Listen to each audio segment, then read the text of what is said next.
Hey everyone, welcome to the Horror Show. I'm Cecil Laird. I'm Brittini Lee. I'm Mesa. That's right, you guys. Channel Sundown is here to do a review with us. The cutie of Carnage. We are super excited. It's the cutie of Carnage? Yeah. Is that? I did not know that was That's your my tagline. headline, yeah. I love that. All right, cool. The cutie of Carnage.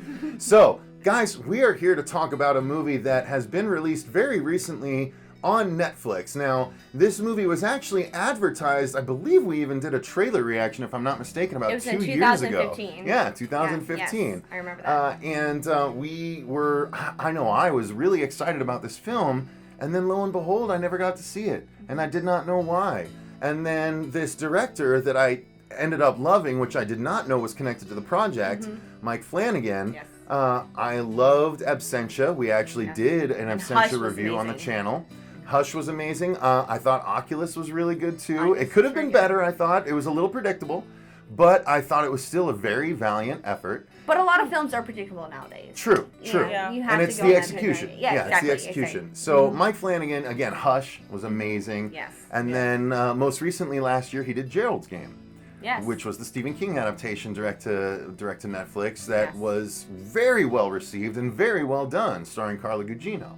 Amazing movie. It's really good. You and your mom would actually really enjoy that movie. I think it'd be fun. You would like it. She might have seen it. You know, I might be the only one who hasn't seen it yet. Well, you need to watch it. It seems like it's right up my alley. It's big about survival. So, but sticking with this one, I mean, we got to finally take a look at Before I Wake, which was done by Mike Flanagan, the same guy that did all these other movies. I don't know exactly the story as to why we didn't see it so long ago, but now that it's finally available, I was super excited to watch it. I couldn't watch it for the first few days, and then we finally got an opportunity to sit down.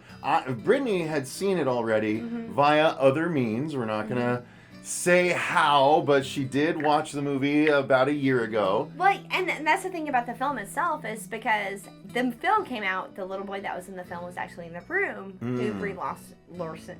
Oh, he was? Okay. Yeah, she won the Oscar for that. Right. And when I saw the trailer, it was actually on y'all's channel. Oh, really? Yes, in 2015. So that's really interesting, the fact how it comes full circle, because when I first started watching your channel, I saw that trailer reaction, and then now comes full circle, and now I'm on the channel. Yeah, that's crazy. Talking about the film. So, wow, I didn't realize you'd been watching for that long. That's a trip. Awesome. Yeah. Cool, thank you. You're welcome. So we finally got to look at this movie.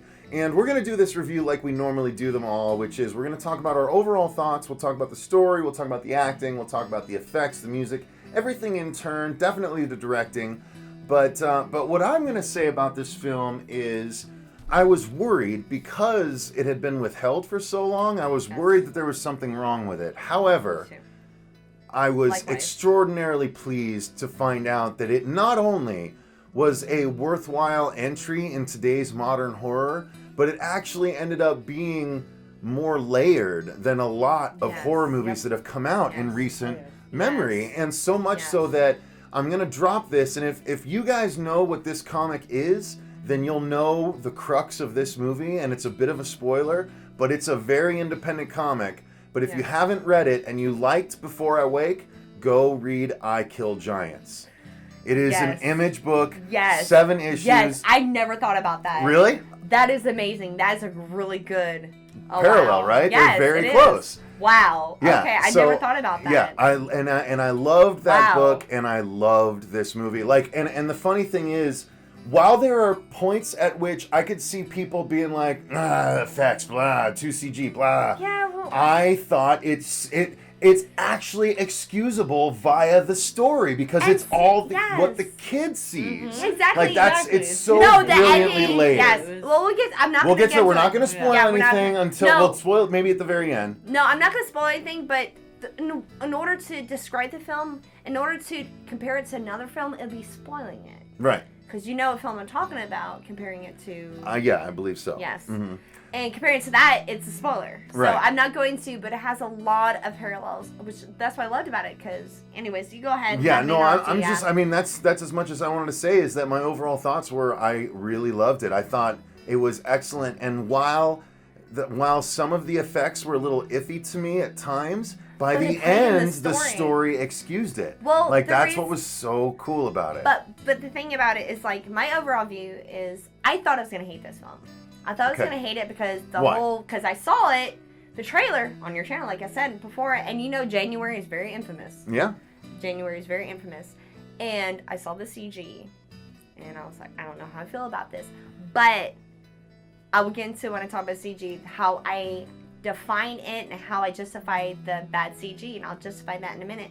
But I watched it, and I've never felt like I watched it and I was like, oh, this is a good film, but it wasn't until the story actually went that I actually sat there and I said, this is actually significant in just, and it's so hard to say, like, I don't want to say why it's significant because it's going to spoil it. Well, because it's you go in. therapeutic, too. It's therapeutic, but I don't want to say why it's therapeutic because you don't get into it till the end. And that was the best part about the film. I think there's parts you can talk about because it's about the story itself. But you don't find out about the aspect of the imagination until the end, so you don't know how significant the film is till the end. That's true. That's why I love the film, because I watched it and I was like, oh, this is just a horror film. I love the fact that I didn't know what was coming. Yeah. And I didn't know the twist. Yeah, I didn't know the twist, and the twist hit me like a ton of bricks, right? Yeah. And then I felt it,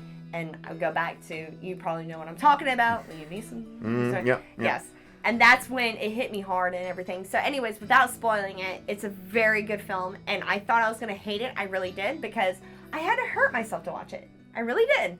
Because I saw it on Netflix and I was like, you know what? I'm going to go on and watch it because I need to do a review this week. And it's so funny because I did do a review and I'm doing a review now. But I watched it right before I came up here to Phoenix. And I was like, wow, this film is amazing. It's not just a horror film. It's a horror film in the aspect of horror in life. Does that make sense? Without spoiling it, but it's horror in life. Not, there's no slasher, there's no killer. I mean, there is a killer. Well, there is, and we'll get to it in turn. Okay. So, Brittany, your overall thoughts? I thought while it was obvious, I thought it was beautiful. It was a beautiful movie. I loved all the visuals that they have, and I thought it was perfectly excusable, especially because especially when you find out where they come from. I love the kid. I love that you're always wondering about him throughout the entire movie. You want him to be good and you want to protect him, but at the same time you're like, there's something not right. And I loved the whole movie. I loved the that played in the story you said. Antagonistic shadow character. But what you said earlier was a good point. Do you remember when you said that you loved the fact that the child was not just a child, it was an entity of just innocence? You said that earlier. Gosh, I did? I don't remember. Well, you Brittany's said... deeper than she thought. I'm so much better at this stuff when I don't have a camera pointed at me. No, but I don't mean to interrupt you. I'm just trying to point thank you. what you were saying. You I said really it wasn't don't so remember much of, you said you liked the child, not so much of the actor itself, but the entity of innocence. The entity of innocence that he had, and that he was like trying to put forth on the world around him, even though he didn't really understand what he was trying to do, so he would mess it up because his innocence didn't comprehend what he was trying to fix. So, exactly. Yeah, I hope I'm not giving away any spoilers. No, not really. Not. So, No, you're just... I think it's a good segue into the story so people know what we're talking about. Yeah, so sure. The story is about a couple who, I know the man is played by Thomas Jane. I don't know the actress's name off the top of my head. She was actually in, she was in Blue Crush. Okay. Oh, well, okay. Yeah, you're right. She was one of the silver chicks with Jessica can't Alba. remember. I know her name, but right now I did. This was kind of a last minute kind of review, so Right. I didn't I don't remember her name. But No, she's I in don't. Blue Crush, I don't either. But nonetheless, it's about this couple, and they adopt this young boy who's sort of been from foster home to foster home in bad circumstances, unfortunate circumstances. But they themselves, as a couple, have issues that they're dealing with because they had a child that they lost at one point. Yeah. So this is now something they're finally opening up their hearts and trying again and bringing this kid into their home. And it all plays into the actual story because very soon they realize that this kid is very special. they put him to bed one night, and I think he even, he doesn't say anything yet. The first night, he like just stays up all night. But then, hang on. The next night, he finally does kind of go to sleep, and then stuff starts to happen. These butterflies just sort of appear one night around Thomas Jane and his wife, and they don't know exactly why, and he even catches one in a glass, and then they all just disappear. And it's slowly revealed that the kid has a sort of power where when he goes to sleep, what he dreams are made manifest in reality. And it plays into some other aspects, including the fact that they are grieving parents. Go ahead. No, the first scene, you forget the intro scene. Well, I was trying to avoid that because that, I guess. It's the first scene of the film, and that plays a lot in the story itself. So just telling them the first scene. Go ahead. Well, the first scene, it comes out before that, and I didn't mean to interrupt you. I just thought I thought you didn't remember. I was just kind of skirting it a little bit because it is a setup for the movie, and it does come back into play sort of in a surprising way later. So I was just kind of. Well, the beginning, it's the first scene of the film when you have what's his name from Romeo and Juliet. I don't remember his name. He's Romeo and Juliet. He's something couplets. But it starts off in the film where you see this man holding a gun.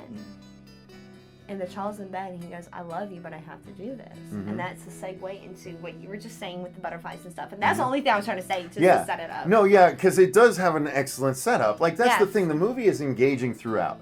Like, that, one cannot say that that's not the case. But, so from there, from where I was, it's the parents, they kind of soon realize what's going on, and there's a struggle within their world because the mother is such a grieving mother that she,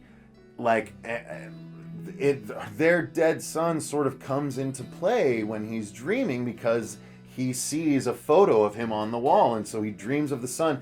And then it plays into things later on. I don't want to go any further into what happens. He can't go any further because it kind of plays in that. It just talks about human behavior. But if you imagine that, and you imagine the scene where grieving parents get to see a physically manifest version of their son, it leads to acting powerhouse scenes to me. Yes. And then it also has an obvious road, like this can lead down two paths. This can lead down a bright sunny path, and then there's a very dark path because kids have nightmares, and what he has a particular nightmare, which is the Canker Man. Yes, and it is this. No, obviously we're not going to say more than that, but it is a creature that comes after people when he's asleep, and the whole thing, it all plays together. The story is so brilliantly told, and it all plays out, and there's representations that you didn't realize were representations,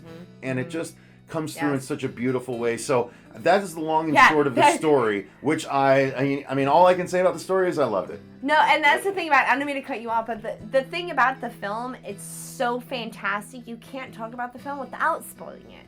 Because we're going to do our best. We are. And that's why I didn't mean to be rude. I wasn't trying to be like, stop. But it is such a brilliant film to where they play on situations. They play on like the aspect of, and I don't want to say the aspects that they play on without spoiling it, because I went in thinking straight horror film.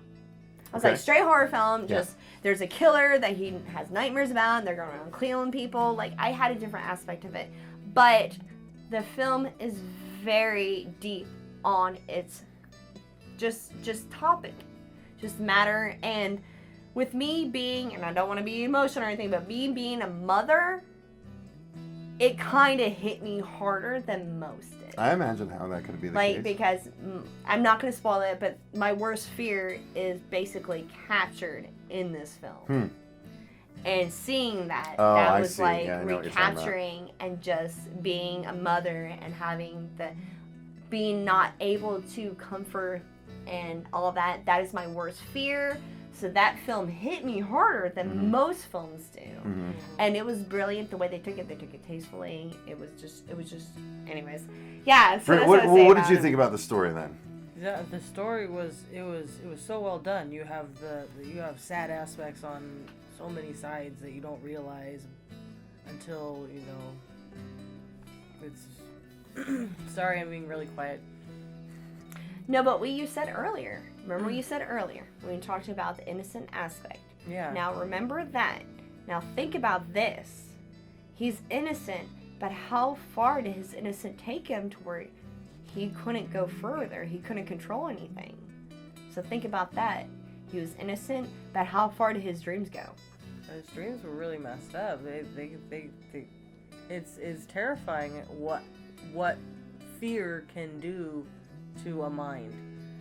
The powerhouse that fear is, that can take over everything that you want to hold on to and just destroy it. It was crazy. It was an amazing story on so many fronts. It was terrifying. It was sad. It was happy. It was heartbreaking. It was Caught you off guard. Yeah, it did. It in so many ways, and I if people walk away from this with a dry eye, I'll be surprised. Yeah, and that's the thing about it is like it's not you're not having a hard time describing the film. You're having a hard time describing the film without spoiling it. Yeah, exactly. And that's the thing. Like she's not sitting here. She's like, not sitting here like, oh, I can't. I don't know how to talk about this film. She's like sitting here trying to, because you can talk about this film without spoiling it. You can't. It's hard. You can't. It's hard to talk Hence about the pausing. any situation that's happening in this film and not say, okay, here's what happened. Yeah. And because knowing that we've seen the film, when you pause, we know where you're trying to get at. So when you pause, we're kind of like, you can't say that. You gotta figure out how to so say she's like, that, so. It's great because of film. Because of wait, I can't say that and say that because believe me, guys. When we were outside before we filmed this, she had a lot to say about this movie. She had a lot to say. Why we did were you save in it for the depth. review? Because it's not spoiler. It was all spoilery out there. Yeah, we we were in depth with all of it. When all you gotta do is talk in depth. Because you can talk about this film without spoiling it, really, because that's great it is. I think you can. So we're gonna continue to do so. All right. You're really good at that. You are. Yeah. Very good at that. So okay, moving along. Then the story was surprising for you, but you ultimately were happy with how it ended up, right? Like. Oh yeah. By the that's end what you of the hope story, for in a horror movie. We never usually get stuff like this. that. You do rarely get satisfying. Yeah, not necessarily happy, but satisfying ending. I wouldn't even say satisfying. I like it when a story does something different. Yeah. And satisfying is different in the aspect of, like, for example, you see a lot of these films that are kind of like, oh, well, that's a good ending, that's a good twist, that's good this. But what I liked about this film is the fact that they took something that's real. And don't get me wrong, I love creature features, I love slasher films, I love trauma films, but when something can take real life and interpret it into something terrifying, because I'm sorry, but there's not a giant Godzilla coming after me. There's not a hatchet face coming in my living room, but what the horror that they were going after is real. You deal with that with your family. Yeah. Like that's a real horror. Yeah. Although it is fantastical. Like I'm not saying it's not real, but it's a real fear. Well, let's move on to another aspect then. Let's talk about the directing and the cinematography. I thought it was fantastically done. There were reveals done at the perfect times, and there was a lot of mystery to the cinematography early on when you didn't know exactly what was happening, but you saw a kid running around in the dark. I know how you love it, I say but the cinematography made things very interesting, and it made for good scares at times, but it also made for really poignant emotional moments. Wow. So what I love is when directors know how to make sure the camera work and the great story work hand in hand to tell it, to make sure that, if it's too close on someone, like cinematography can really fuck up a movie if it's super distracting. Yes. If we're too close on people's face. A lot of people think the cinematography of Mother fucked up that movie. Because you're right in Jennifer Lawrence's face the entire time, and you can't get a feel for what's going on. Yes. So cinematography can can really make or break a film. And this, Mike Flanagan has always been on point with his cinematography. Ever since the first one I saw, Absentia, like, you can just tell that the guy knows where to put the camera to raise tension, to let it breathe, to build, and like, he's just, and this, I think it's very much on display in this movie. While, yes, I do have to say that the movie felt different from other Mike Flanagan movies. And I think that might be part of why it was held back from us, because it wasn't as well received via whatever internal circles they took it through. But I think he's built enough credibility now that they're like, okay, fuck it, let's put it out. And now, boom, the story is good enough that it doesn't matter that it's not technically as good as some of his other things, and it doesn't feel like his other movies are really good, but they're very dark.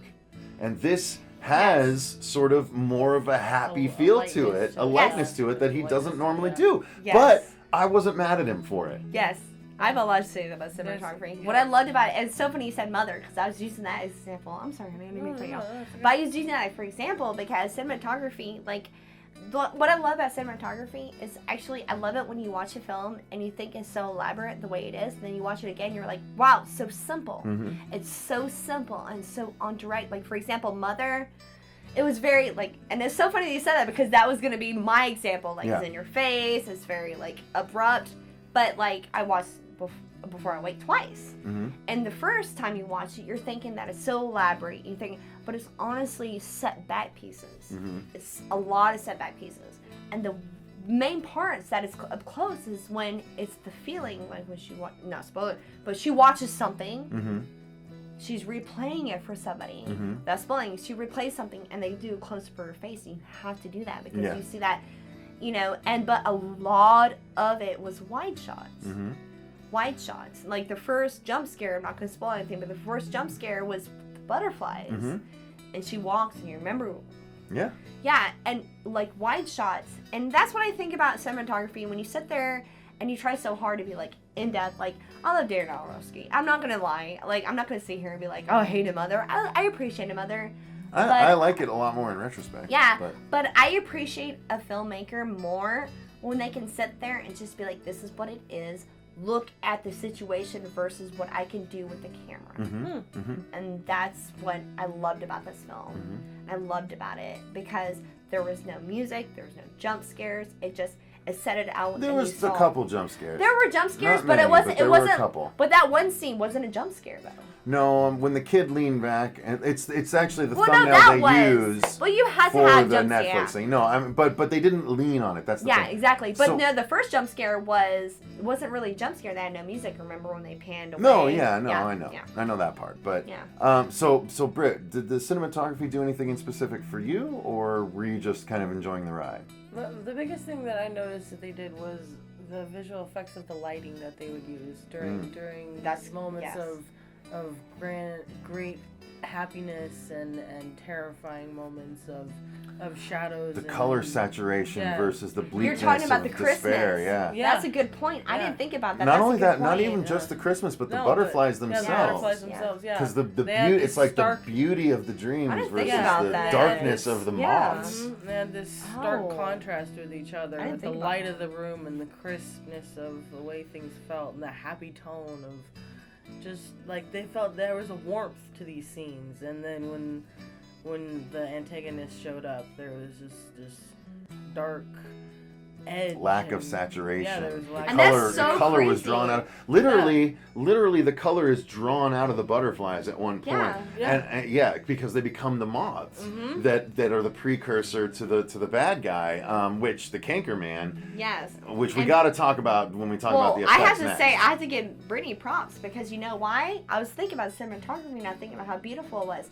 And you mentioned the butterflies, and that's what made cinematography. And I think about that until you mentioned it. That's a really good point because you saw the wide shot and the butterflies are the one that made it, and the saturation, like you said, the saturation of the color. So I didn't think about that. I thought of the wide shot, but I didn't think about that. So that's a really good point. So let's move into the I think the last thing we need to discuss then, because like you said, I think it was a little light on the music aspects, but the visual effects. So there was a lot of digital effects used in this film. Yes. And if you go into it hating digital effects, you're not going to be a huge fan of these because they are from 2014. Well, can Can I defend it? You can try. I'll defend it right now. You know why? You have to look on it as this is a child's imagination. That's it's This the is most the brilliant child- excuse. Yes. Yeah. This is a child's imagination. This is a child who dreams and watches films and watches He doesn't dream in a 4K Yeah, HD. exactly. Exactly. Yeah. Exactly. He dreams about fantasy. He dreams about what he sees. Because remember, he watches stuff on TV. And then he reflects it in his memory and his dreams. Mm-hmm. So you can't sit there and be like, well, it's 4K. Like, he sees the VHS. He sees these things. And then he reflects Well, and they even it. point out that this is the case with someone later that talks about the fact that this happened when he was younger, and the thing he remembered when he was younger is extraordinarily false, and he says he was too young to even remember that right. Exactly. And it's like Exactly. that's why again, even though the CG monster at times is a little bit fake looking, because it is a blend. The Canker Man is a blend. From the far shots, he's usually a CG creature. Exactly. But then there's a lot of close-up struggling stuff that is a dude in a suit. And I actually liked the blending because I thought that it all came down to the facial structure for me. And the practical facial structure, while it wasn't on camera a lot, it looked close enough to the CG facial structure that it worked for me, and it did work struggle-wise. Yeah. So Yes. I really thought the effects, for what they had to work with, obviously, I think they did a brilliant job. They did. And I'm really glad that they didn't go, over. Like I said, over CG. Because, I love they played the aspect of... Because if you remember when you see the butterflies, when they fade out, a lot of them pixelate. Mm-hmm. Yeah, they They do. pixelate. Yeah. They don't just, blend out. They pixelate like a computer. Mm-hmm. And it thinks back to, They're fades apart. Yeah. Yeah. Mm-hmm. So, Britt, what did That's you his think of the idea. effects? How did you like how it affected the movie?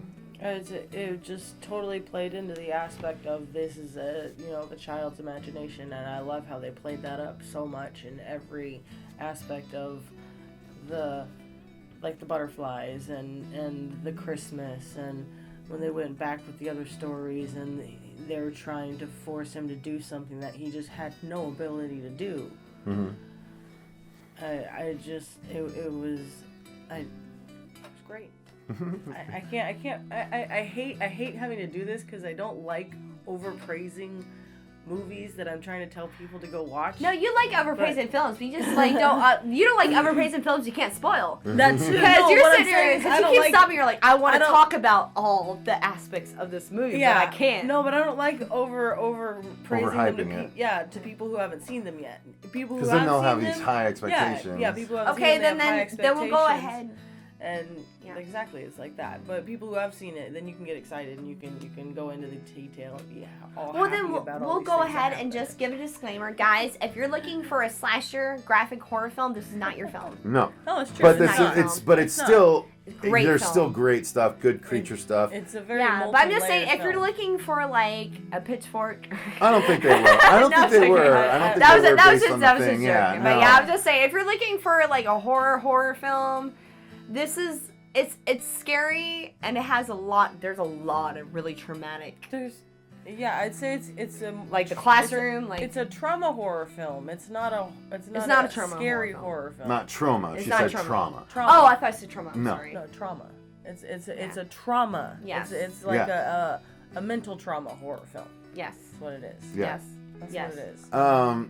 So I think that's a good place to stop it, you guys. Exactly. That's going to do it for our review of Before I Awake, directed by Mike Flanagan, Yes. and currently available on Netflix. Make sure you check it out. So thank you very much, Amanda, for joining us for this review. We greatly appreciate it. Thank you for having me. I had such a good time Of tonight. course, you of guys are course. awesome. Of course, not a problem at all. Anytime. Hopefully we can squeeze a couple more reviews in before you get out of here. exactly. But until next time, thank you very much for watching, you guys. I've been Cecil Laird. I'm Brittany Lee. Mana Stone. And remember, Stay stay scared. scared. And check out Channel Sundown. Yes. Kitty Carnage.